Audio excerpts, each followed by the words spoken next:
L'homme prudent voit le mal de loin. Taulier Bango. Voilà, bonjour. Nabino Nyonso Bozolanda. Zoé Matoko, le sénateur à vie de la presse.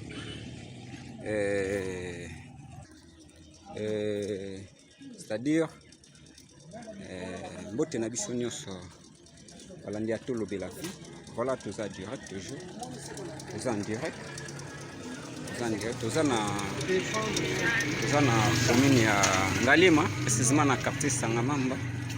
Moi tour kaka pona relaxa biso comme est-ce que secteur on a bataka ndé bo mona to tambula lakini na quartier Sangamamba moi visite to zonga commune ya Mbinza quoi quartier Sangamamba ezana pardon commune ya Ngalima babenga yango Mbinza.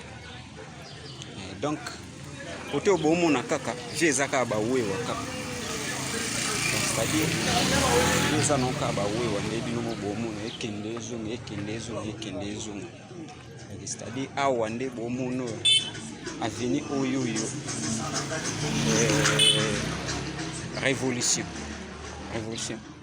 révolution nde bo mona ka via moto koto mais botala moi banda ko eza nango ya bien batongaka ba palais zali etikala mo inachevé mais condition koto ezaka ka courant et puis na mai na nzela bomona ka nzela bomona ka moto sekonde eza boye passe nango ezaka mvula so edi moi bato ba coopérer na bamo biloko na bango ba palais pena ya bien zali construction ya bien eza mais problème eza siko ya nzela bomono depuis ba prometa bato ke ba osala nzela mais basala ka ba nzela omona soko to soki ka mvule beti bituko bomona oyo to ba moto ko bomona bona mvule yaka asute ko condition ya nzela so matika moto yo mona pinake yo mona pinake donc les secteurs moi ils bien à revendre mais ils a un peu délaissé pour les capacité mais ils capacité donc nzela où nous parlons donc aka moto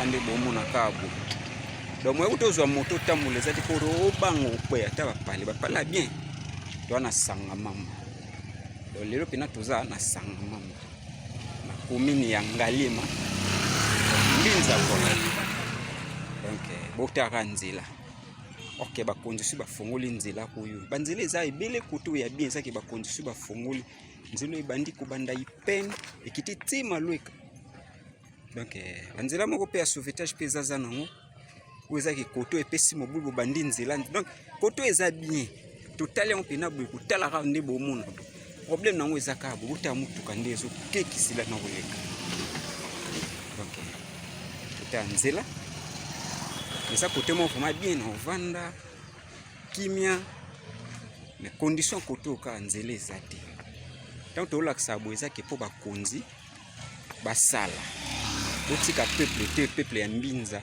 et souffrir boy sans courant sans nzela sans mai otoyo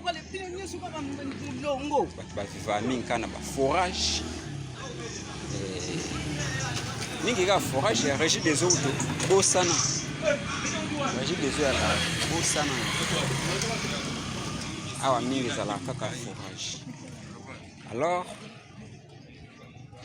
vieux eza koto eza vraiment pas nzela ezate ma ezate alors izo senga bakonzi donc to laksa bo ezate pona ko finga to ko sani te bakonzi ne botala ko bosala esala bien ki secteur mo boye pe bazaki na passe eloko boye bazwi yango à travers ndenge na tolo la vie to loba kabo donc c'est ça yango bomoni musala na biso nde to salara to loba ka to la kisaka donc c'est ça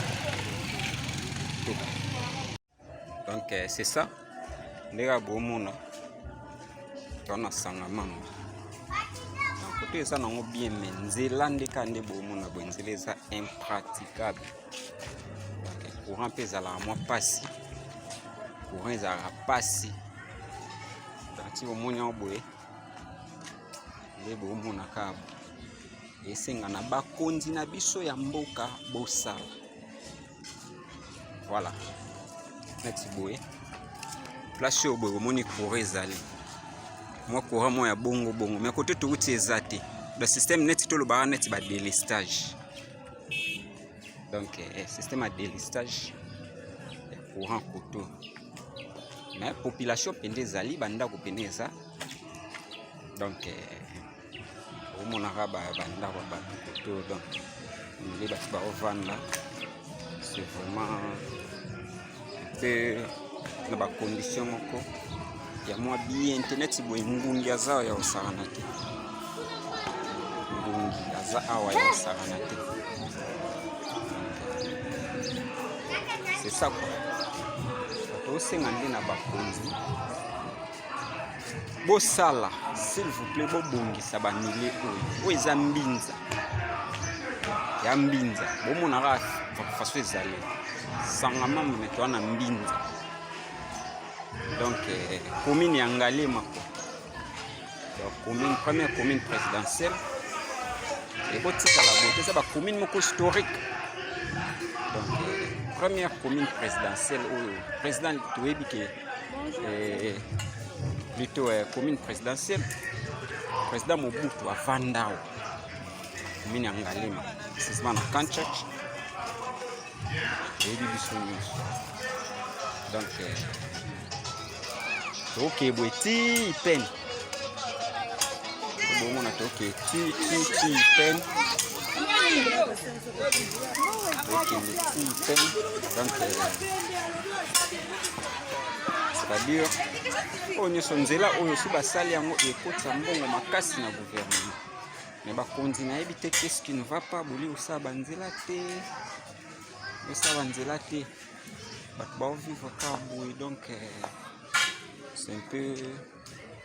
c'est vraiment un peu difficile la condition yo.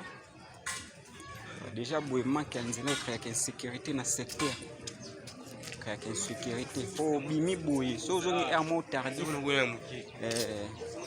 C'est facile pour kutana kuluna. Donc bat baoteka comme il faut les alara cop toujours on a commune ya Ngalema précisément na Mamba. Donc tokende vers tobima Ipen tokoma Verkis quartier Verkis toti sanga Mamba siko tokomi Verkis tobima Verkis et plutôt mata Ipen quoi. Voilà.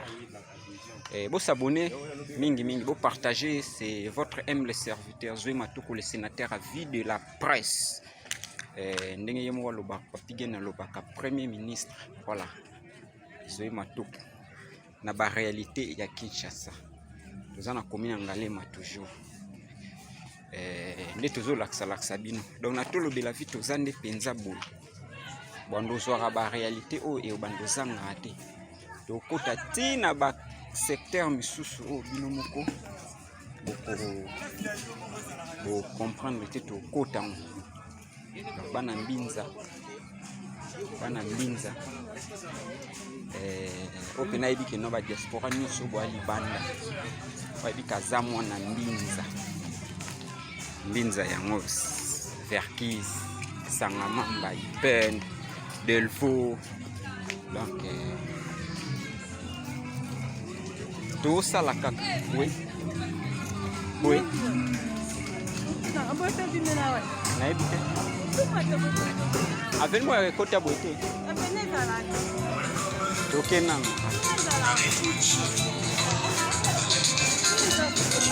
on plutôt que tout le monde a la vie tout bungi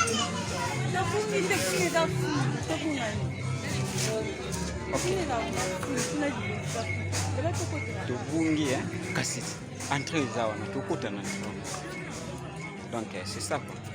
Toza na Verkis touti sanga Mamba et to na Verkis et tozo kende ti Ipen Donc, Ipène, hein? Jusqu'à l'Ipène. Voilà. Voilà. Voilà. Toujours dans les bons. À mon quartier, ça pina monene. Commune ya Ngalime, ya pina Garia. Ndaku. Quartier Verkis. Sangamamba, comme si on a quartier Verkis. Oh, ce qui va toilette, parce que tu vas souper là, parce que tu vas passer là. Zongo.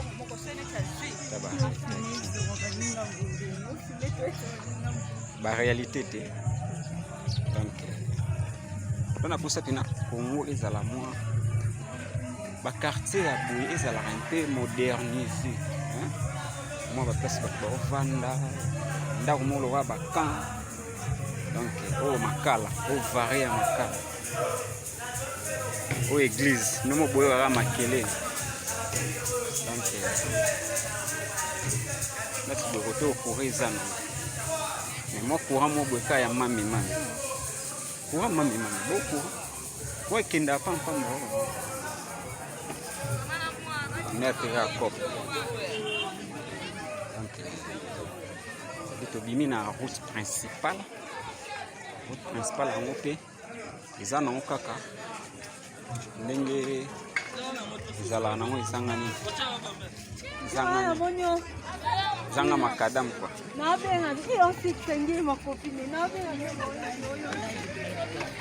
C'est ça.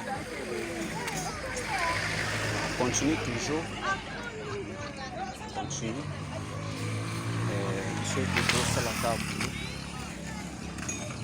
Voilà, tout le Belavi. Tout le Belavi officiel. Hein. Déjà direct na tout le Belavi, tout là c'est une commune ya Ngalime dans le quartier. Vous avez na Sangamamba, automatique Verkis. Do matapé. Do mataipen. Pour Katsamba on pose mangi tout ba to moto. OK, c'est ça. La réalité toujours. Ni bo monaka. Pour s'abonner. Bana mbinza. Ozana na mbinza. Ozana mbinza. Na commune ya Ngalima. La diaspora bozaka toujours libanda. Totushaki Nzili, totushaki ville, totushaki Lemba. Totushaki pe lisu Nzili tobetaki yango deux reprises. Et aujourd'hui, tous en Ngalima. Voilà. Aujourd'hui, tous en Ngalima. On a kaba réalité de bandi. Comme Mobulu. Vanda na bango. Donc, c'est ça. C'est quoi pour que nous m'avons tarandé tout le temps. Nzila we comment on a vous avez une route secondaire et vous avez la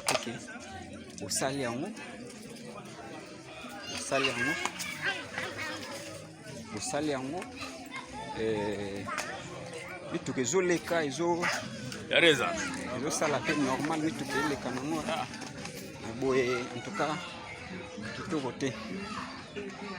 Donc kitoko te quoi to tambula na ba condition mo oh monde ok bona mona te non amona te. Donc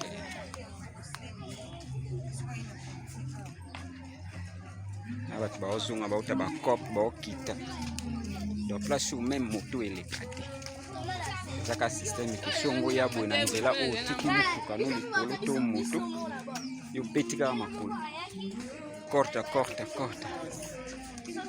dans le quartier Verkis. Donc bientôt au bima Ipène dans quelques minutes toujours bima na Ipène to bima na Ipène. Voilà. Je dis Sangamamba. Comment on va parler bien normal. Ouais. Donc tala ba commission ba millier eza nango mais siko koto okuriza te mosiko ke ya délestage siko olobaki no courant mais siko imagine ke biso so ngaza na délestage te au moins panne siko okotela ngo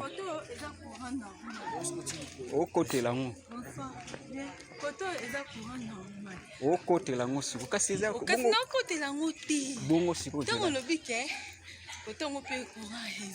bongo siko il faut kuwezala ka délestage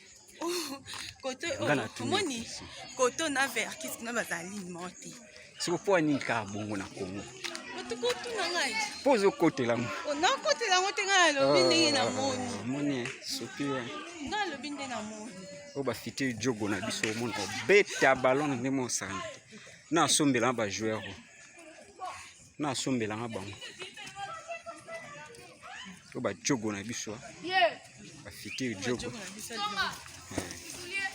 ba fité jogo na biso donc secteur oyo yo terrain ezate bana babeta ka bale ka bo na veni esenga fo sela bango terrain le terrain ngo pe onde ba ezalaka me bateka ngoma na bandako ba bato batonga donc mais so ana toloba te soko lobi okomi soki komboni babenga bato komi mutu a n non tona mboka oyo ezosenga te ezomérite boye te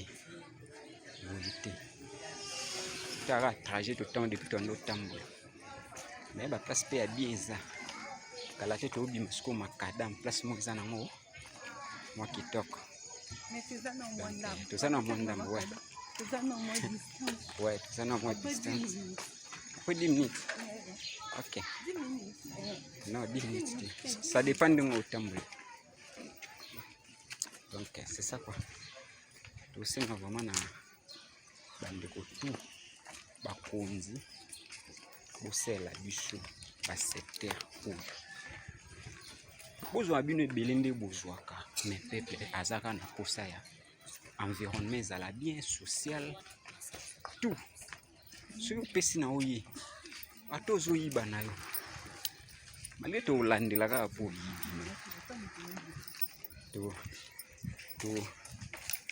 tolandela kaka donc tolandela kaka ntango oyibi mais eza siko ndenge moko nakende toganire ntango oyibi mbala moko tomoni donc c'est ça IGF bolandela bato oyo balia bambongo banzela oyo na république ya Joseph Kabila plutôt na gouvernement Joseph Kabila balia mbongo ya nzela oyo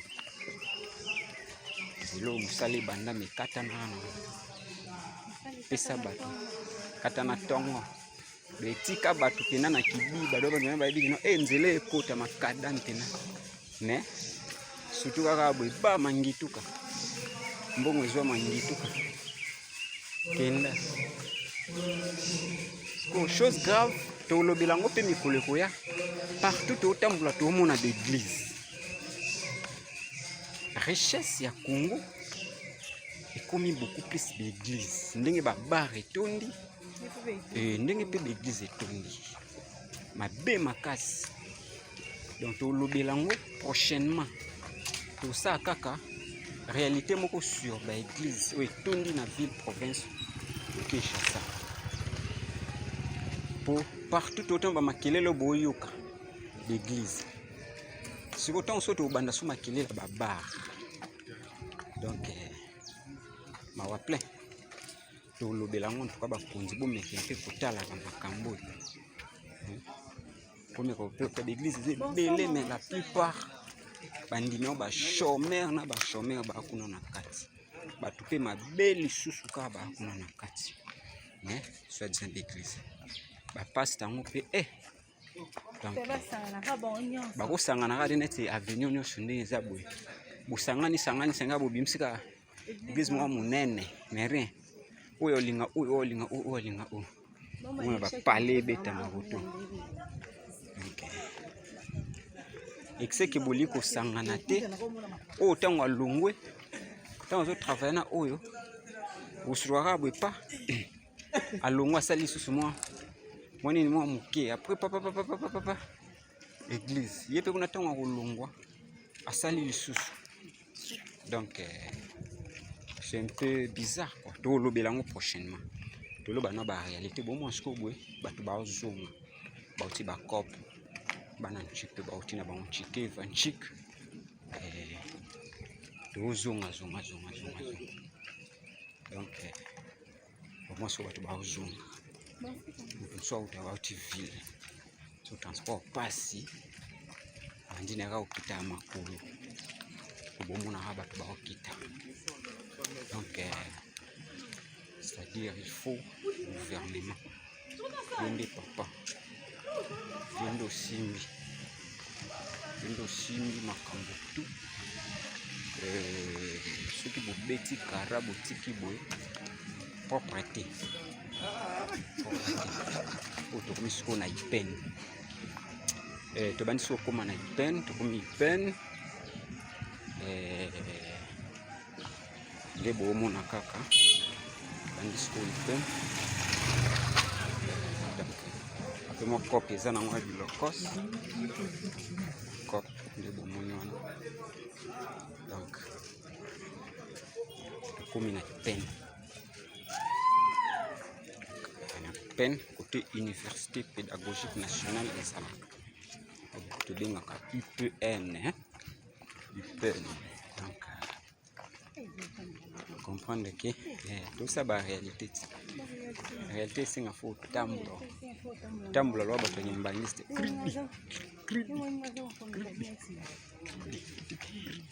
tout ça marche des scènes parce que ça va na 4 marches et dépend ça va na 4 marches parce que place macadamie bandi donc yango to nde sikoyo moi ça va. So imaginez buta boto to titina place to komi. Qu'est-ce qu'il faut qu'il faut secteur nyos ezana okarabu. Pour malgré n'engeza bo ezana nga bien te mais quand même moi bien pour par rapport au côté to uti. Donc c'est ça. Par rapport au côté to uti na miso ndenge etali mais vous côté. Mais malgré boye pesa nonga boye ka soki mbule beti ya bomona ka te un côté za bon te au côté te côté za bon côté va côté masi bite la sombi le beti mais oh makata baba maya santé vanda bona kimo ya boye. Donc c'est bon au côté là mbule beti na sa réalité. Donc c'est ça. Côté on est sur on s'appa otambula pe à l'aise otambula à l'aise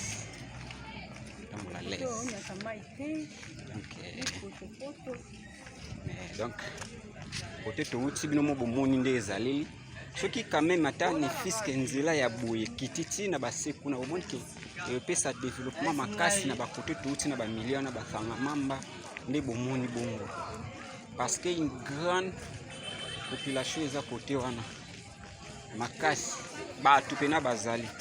Alors ça demande que le gouvernement sala banzela pour ba côté nyonso tango sali nzela ba construction ya bien zo salama. Alors mutongo tonga banda bien to mona pe cité zo bima secteur pe zo bima et bima propre quoi et bima pe propre mais to ba to so ba tonga na bo banda bien mais ce ko nzela ezati.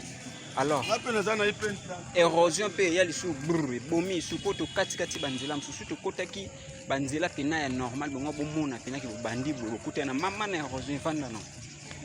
Donc esenga il faut ba côté msusu ba érosion ezali ba érosion pena po mbinze za na ba érosion surtout ba delvo ba érosion penze ezali ya makasi. La droit international. Tout le la vie.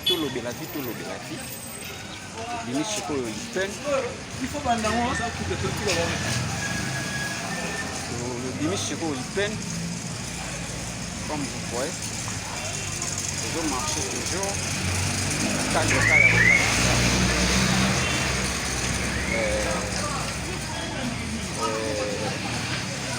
Laxakim, la réalité à Kinshasa, la commune Yangalema, quartier Sangama, tu y peines. Et la diaspora, vous allez comprendre déjà directement que tu as une peine. Tu as une peine.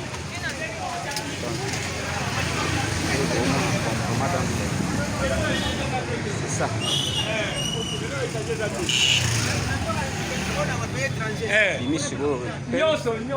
Donc il est tout marché. Peine de les gâteaux parce qu'on soupe.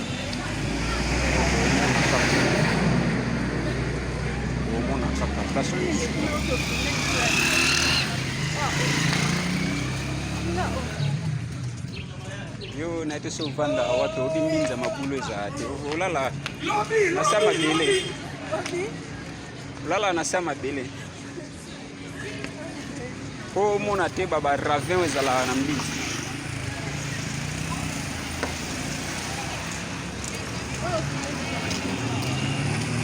do filmão do l'accent mais je me suis tout seul en vraiment omona lakini koma batu nde bomwa yoka batu suko batu baozonga bauti kayu baozonga en tout cas nous avons la réalité en tout cas abonnez-vous massivement et restez toujours connectés na tolo de la vie tozali tozonga kala mingi te tozonga kala mingi te dans quelques instants tozonga tolakisa bino tosala continuité donc merci tolobi la vie. L'homme pris d'envoie le mal de loin. Tolier Bango. Feu! Feu!